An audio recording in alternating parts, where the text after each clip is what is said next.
안녕하세요. 말랑말랑 우리말 오경영 선생님입니다. 오늘 이 시간에는 관용 표현 해볼 건데요. 이전에 배웠던 속담처럼 분량이 워낙 많아서 기역부터 희응까지 나눠서 풀이를 해드리도록 하겠습니다. 관용 표현에는 그림의 떡, 손이 크다, 발이 넓다, 빛 좋은 개살구 이런 식의 표현들이 있는데요. 듣다 보니 어머 선생님, 속담이랑 관용 표현 비슷한 거 아니에요? 뭐가 다르죠? 하는 친구 분명히 있을 거예요. 그 친구들은 오늘 강의 들으면서 속담과 관용 표현의 차이점이 무엇인지를 한번 생각을 해보세요. 한번 추측해 보시면 선생님이 강의 끝날 때 살짝 알려드리도록 하겠습니다.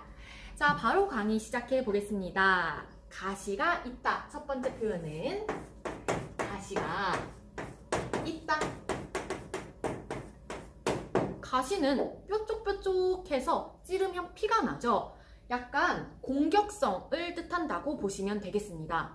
싸울 때 너 말에 좀 가시가 있는데 말 좋게 해봐, 다시 해봐 이렇게 표현을 하지요. 공격의 의도가 있을 때 가시가 있다, 가시가 돋쳤다 라고 표현을 합니다. 자, 다음 표현 보시면 가시가 또 쓰이는데 가시 먹은 것 같다. 가시를 생선을 먹다가 생선 가시를 꿀꺽 먹어버렸어요. 선생님 예전에 연어 먹다가 연어의 그 굵은 가시까지 먹어서 소화되는 내내 이렇게 아프더라고요. 그러니까 가시 먹은 것 같다라는 얘기는 남에게 얻어먹거나 받은 것이 꺼림칙해서 마음이 계속 쓰이는 거예요. 아, 내가 지금 밥을 얻어먹은 건지 가시를 먹은 건지 모르겠어. 이렇게 쓰일 수가 있겠고요. 다음 표현 감투를 쓰다인데요. 자주 들어보셨을 것 같아요. 감투를 쓰다. 감투는요, 선생님이 그림을 못 그리지만 미리 말했어요. 그림을 못 그리지만 예전에 벼슬이나 관리들이 모자처럼 이렇게 이런 식으로 사람 얼굴 그려볼까요?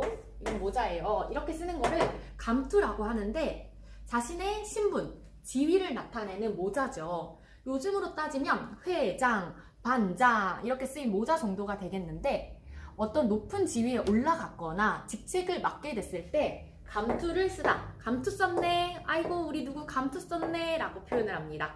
살짝 비꼬는 뜻도 있으니까 조심해서 사용하셨으면 좋겠습니다. 자, 다음은 개발에 땀난다.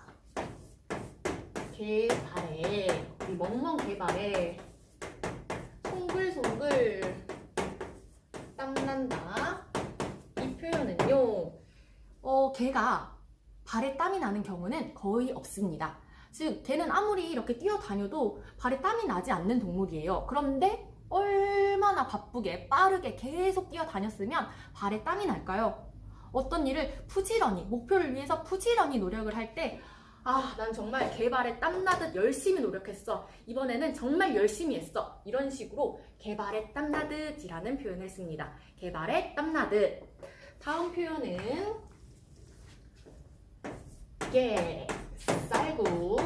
게살구, 냠냠 먹은 뒷맛이에요. 여러분들 게살구 드셔보신 적 있으세요? 살구보다 씁쓸하고 떫은 거를 게살구라고 해요. 좀 벗어난 얘기인데 어떤 표현 앞에 게가 붙으면 본래의 그것보다 못할 때예요. 그래서 좀 떡떠름하고 씁쓸한 게살구를 먹은 뒷맛은 떨떠름하고 씁쓸해요. 그러니까 이 일은 이번에 끝나긴 끝났는데 약간 게살구 먹은 뒷맛 정도? 그 정도의 느낌이야. 이렇게 표현을 한다면 개운하지 못하고 씁쓸하고 떨떠름할 때 게살구 먹은 뒷맛이라고 표현을 합니다. 아시겠죠? 자, 다음 표현 보겠습니다. 고삐가 확 풀린대요. 풀리다. 자, 고삐는요, 말을 이렇게 멈추거나 또는 가게 할 때 이렇게 잡는 그 끈이에요. 고삐로 이랴 이렇게 말을 끄는데 그게 풀렸대요. 말 입장에서는 얼마나 신이 나겠어요. 막 힝힝 여기저기 막 자유롭게 쏘다니고 싶겠죠. 고삐가 풀리는 거는 나를 통제하거나 그리고 나를 억압했던 것이 없어진 상황이에요. 아주 기분 좋은 상황이라고 볼 수 있겠네요. 고삐가 풀리다. 선생님, 저 시험 기간에 3일 내내 한 3시간밖에 못 자고 공부를 막 했는데 시험이 끝나니까 고삐가 풀려가지고 친구들이랑 맨날 열심히 놀고 있어요 라고 표현을 한다면 맞는 표현입니다. 나를 억압하던 그런 시험이라는 스트레스, 고삐가 풀려서 자유로워진 상황을 고삐가 풀리다 라고 표현을 합니다. 자, 다음 표현을 보면요. 고삐가 또 나왔네요. 고삐를 늦추다. 인간이 말을 잡고 있던 고삐를 살짝 풀어서 늦춘다면 말 입장에서는 긴장이 좀 누그러지겠죠. 긴장이 이렇게 완화되는 상황을 고삐를 늦추다 라고 표현을 합니다. 아시겠습니까? 어떤 상황이 있을까? 선생님이 예전에 템플스테이라고 절을 체험하는 그런 행사에 간 적이 있는데 거기에 이렇게 플랜카드에 문구가 경쟁의 고삐를 늦추시고 부처님의 온화한 숨결을 느껴보세요 라고 적혀져 있었어요. 그 얘기는 사회에서의 그런 긴장감을 푸시고 이곳에서 편히 쉬세요 라는 표현이 되겠네요. 아시겠죠? 자, 그 다음 표현 보도록 하겠습니다. 공이 넘어가다. 자, 우리 피구할 때 생각해 보시면요. 상대편으로 공이 넘어갔어요. 그러면 더 이상 공격권이 없죠. 결정권, 공격권이 없을 때 야, 이미 공 넘어갔어. 더 이상 우리는 손 쓸 수가 없어. 이런 식으로 표현을 하게 되겠습니다. 자, 다음 표현. 군살. 필요 없는 살들이에요. 군살을 빼다. 다이어트 한다 라는 뜻이 아니고요. 쓸데없는 것을 걷어낸다 라는 뜻이에요. 여러분들이 말을 잘하는 언변술사가 되기 위해서는 자신이 설명하는 것에서 군살을 빼셔야 됩니다. 즉, 할 말만, 핵심만 쏙쏙 말씀을 하셔야 언어술사가 될 수 있는데 군살을 빼다 라는 표현은 쓸데없는 것, 필요 없는 것을 좀 걷어내다, 제끼다 이런 표현이 되겠습니다. 자, 다음 표현은 귀. 이 귀요, 귀. 귀가 열리다. 자, 이 표현은요. 귀가 문도 아니고 어떻게 열리나요? 이 표현은 세상에 살다 보면 경험이 쌓이고 쌓여서 예전에는 이해 못했던 말들도 들리고 이해가 되고 그러면서 귀가 열렸다라고 표현을 합니다. 예를 들어 반백살 먹은 분께서 한 50 정도 되신 분께서 이렇게 내가 살다 보니 드디어 귀가 열려서 무엇을 이해하게 되었다. 이런 식으로 쓸 수 있는 경우가 있겠습니다. 자, 다음은 귀 밖으로 듣다. 자, 이 말은 귀 밖으로, 귓등으로 듣다, 듣는 둥, 마는 둥 하다. 이런 식의 표현이 되겠고요. 쉬우니까 빠르게 넘어갈게요. 다음으로 기지개를 이렇게 아침에 일어나서 기지개를 켜다. 자, 기지개를 켠다는 거는 아침에 기지개를 켠다는 거는 하루를 시작하겠다는 의미입니다. 활동을 이제 시작하겠다. 기지개를 켠다 라고 표현을 합니다. 연예 뉴스에서 가끔 보시면 땡땡 논란으로 자숙기간을 가졌던 연예인이 아침 드라마 활동을 시작으로 활동에 기지개를 켜고 있습니다. 이런 표현 들어보셨을 거예요. 활동을 이제 시작하려고 하다, 기지개를 펴다가 되겠습니다. 자, 다음으로 깨진 그릇, 쨍그랑 깨진 그릇. 깨진 그릇. 돌이킬 수 없는 경우입니다.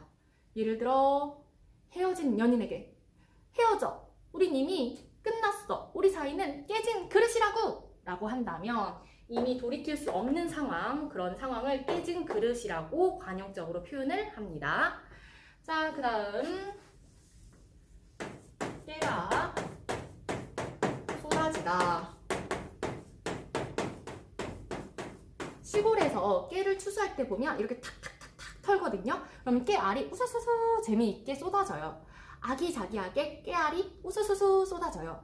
아기자기하고 재미나고 오붓한 사이 그런 상황을 깨가 쏟아지다 라고 표현을 하는데 우리는 신혼이라 깨가 쏟아지고 있어요. 이런 식으로 표현을 하는 겁니다. 자, 마지막 표현 볼까요? 꼬리를 띠갱 내리다. 자, 개가 띠갱 하고 꼬리를 내립니다. 이 얘기는 좀 움츠려들고 뒷걸음질 치는 경우죠. 싸움에서 나는 꼬리를 내렸다. 나는 이제 좀 물러섰다 라는 표현이 되겠습니다. 꼬리를 내리다, 꼬리를 내리다, 움츠려들다 라는 표현이 되겠어요. 자, 이렇게 해서 기역으로 시작하는 관용 표현을 살펴보았는데요. 선생님이 누누이 얘기하지만 개발에 땀나듯 우리말 공부를 하시는 거는 추천하지 않습니다. 우리말이라는 거는 자연스럽게 귀로 익히고 말하면서 좀 자연스럽게 익혀져 가야 하는데 공부라는 틀에 갇혀서 우리말을 공부하다 보면 부자연스럽게 우리말을 쓰는 것을 선생님이 종종 목격을 했어요. 따라서 자연스럽게 그냥 천천히 공부를 하셨으면 좋겠고요. 선생님이 처음에 말한 속담과 관용어의 차이 혹시 짐작하셨나요? 속담 강의를 잘 들으셨다면 더 짐작하기 쉬우셨을 텐데 속담은 길어요. 완전한 문장인 경우가 많고 관용어는 짧아요, 비교적.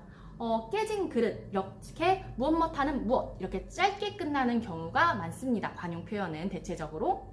그리고 속담은 낯 놓고 기역자 모른다. 낯을 놓고 기역자를 모르는 그 상황, 그 문장만으로 속뜻을 어리석다, 조금 모자라다 라는 뜻을 유추할 수 있지만 깨진 그릇이 깨졌는데 어쩌라는 거지? 치우라는 건가? 그 문구 자체만으로는 상황 판단을 그 속뜻을 알기 어려운 게 관용 표현입니다. 관용 표현은 깨진 그릇, 돌이킬 수 없는 상황 이렇게 사회적으로 굳어진 의미가 있기 때문에 사회적인 의미를 이해하셔야 됩니다. 그래서 속담과는 다르게 이 문구 자체만으로는 파악하기 어렵다는 점 그것이 차이점이 되겠습니다. 속담만큼 재미있는 관용 표현 다음 시간에는 니은으로 시작하는 것을 공부해 보도록 할 거고요. 이상 말랑말랑 우리말 오경영 선생님이었습니다. 다음 영상에서 만나요.